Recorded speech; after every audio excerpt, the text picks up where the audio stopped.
Hi guys, welcome back to my channel. I'm Kate, and I thought today I would do a book review on the first novel that I read this year, and that is My Cousin Rachel by Daphne du Maurier.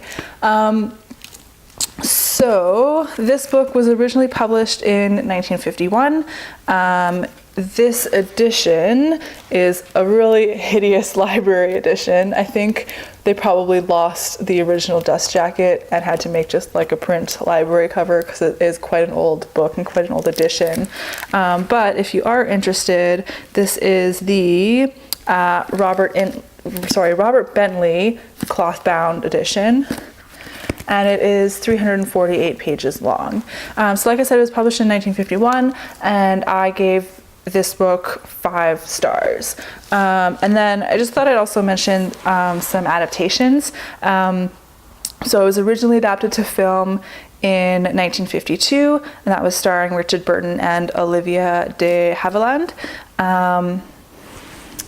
And then there was also a BBC 4-part series in 1983, and I just found out when I was doing a little bit of research for this that they're actually doing a new adaptation that's supposed to come out this year in July, starring Rachel Weisz as Rachel, which I am super excited about now that I know it's coming out. I had no idea. I was going to see if I can find a film adaptation to watch. I watched the film adaptation of Rebecca after I read it and I loved it, so I was going to see if I can find a film adaptation, and now that I know that there is a new one coming out with Rachel Weisz, I am so excited. So maybe you can gather by the fact that I'm super excited for a film adaptation. I loved this book. I gave it 5 stars. It was such a great way to start out the year for me. I think I had like such a bad reading year in 2016, like a lot of people seem to think they did.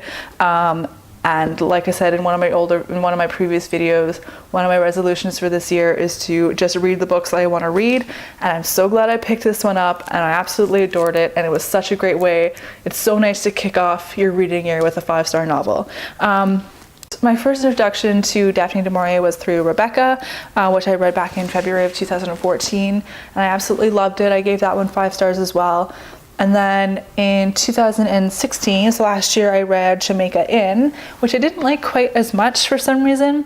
I think I kind of read it at the wrong time. I read it while I was in a reading slump, and it kind of took me it's like a 250-page book, but it took me like 2.5 weeks to read, which was just awful. And I just kind of forced my way through it, even though I wasn't really enjoying it. But I felt like I should be enjoying it because it's a gothic romance, which are just stories I absolutely adore. I liked all the themes, I liked the writing, but I don't know, for some reason I couldn't get into it and I didn't really enjoy it. So I wanted to give Daphne du Maurier another try, just because I knew I had loved Rebecca so much, and I'm really glad I did, because I love this one just as much as Rebecca. So I'm looking forward to trying more of her stuff later this year, hopefully, and next year for sure. So I will just get into the plot a little bit. So it follows Philip Ashley, who is in his 20s, and he was raised and is the heir to his uncle Ambrose Ashley. And Ambrose, he kind of takes ill, and he has to spend his winters in Italy because he can't really deal with the cold and whatnot in England for the winter. And while he's in Italy one winter, he meets his cousin Rachel, whom he falls in love with and marries within a couple of weeks. So Philip is back in England taking care of the property that they own, and he's receiving letters from Ambrose that are a little bit suspicious, not quite like himself. And we find out that Ambrose is actually sick with what everybody assumes is a brain tumor, which is what his brother also died of. Philip's father died of a brain tumor as well. And everybody kind of discounts his letters and what he's saying as just kind of crazy ramblings because of the brain tumor. But Philip was a little bit suspicious, and he's suspicious of the situation between Ambrose and Rachel. Anyways, Ambrose ends up passing away, and he leaves everything in his will to Philip. Nothing is left for his new bride, Rachel. And Rachel, after Ambrose's death, starts making her way to England to meet Philip. And Philip is kind of suspicious of Rachel and her intentions, but eventually he's kind of charmed and seduced by her. And the reader's never entirely sure if her intentions are pure or if she's really just trying to get the Ashley money. So this, My Cousin Rachel is actually, it feels very similar to Rebecca in its themes, in its tone. You're kind of like in this big Gothic mansion almost, and kind of isolated on this massive property. And they both kind of deal with the idea of losing a loved one, or how somebody's death can affect the living even after they're gone, and how that person's presence even after they're gone can have an effect on the relationships between people who are still living. So Daphne du Maurier does a really good job kind of dealing with that. Daphne du Maurier does this really great job of writing a character's inner dialogue. So the 3 Daphne du Maurier books that I've read were all written in first person present tense,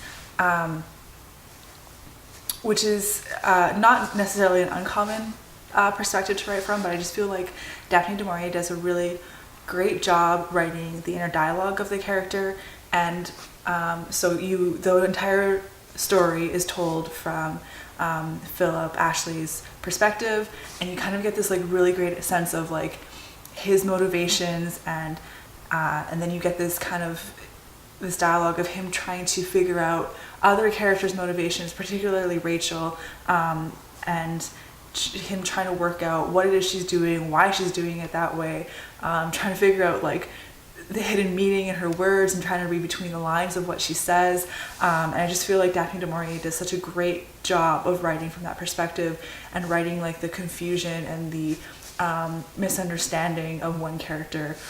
So even though you don't know sure what Rachel's intentions are, as a reader you have a sense of what they are, and then you get to see Philip's perspective of him trying to work out what she's doing. You get to think like why can't you see what it is she's doing, and how is it that you're getting so caught up in what she's saying, and maybe it's a really interesting perspective to read from. Particularly in the way that Daphne du Maurier writes it. So yeah, I don't really know if I have too much more to say other than I absolutely adored it. So if you've read Daphne du Maurier in the past, or I think you'll probably really like this one if you know what to expect from her writing, and if you are familiar with kind of the Gothic themes that she likes to explore, and you haven't read My Cousin Rachel yet, I highly recommend it. I will say that it's written to keep you guessing, which is a nice thing, but you as the reader and the characters are never entirely sure of Rachel's intentions or her motives, and you never really find out through the entire thing if her intentions are pure or not. So if you are somebody who needs like a nicely wrapped up, completely resolved novel or story, this might not be the best one for you, just because it's kind of left hanging at the end. If you are, like I said, a lover of Gothic stories, Gothic romance in particular, highly recommend this one. So yeah, that's probably not like the best review, maybe more just a bit of a rave about how much I actually love this one. Sorry if there's any spoilers. But yeah, so that's it for me for today. Thanks for watching, guys, and I'll see you in my next video. Bye.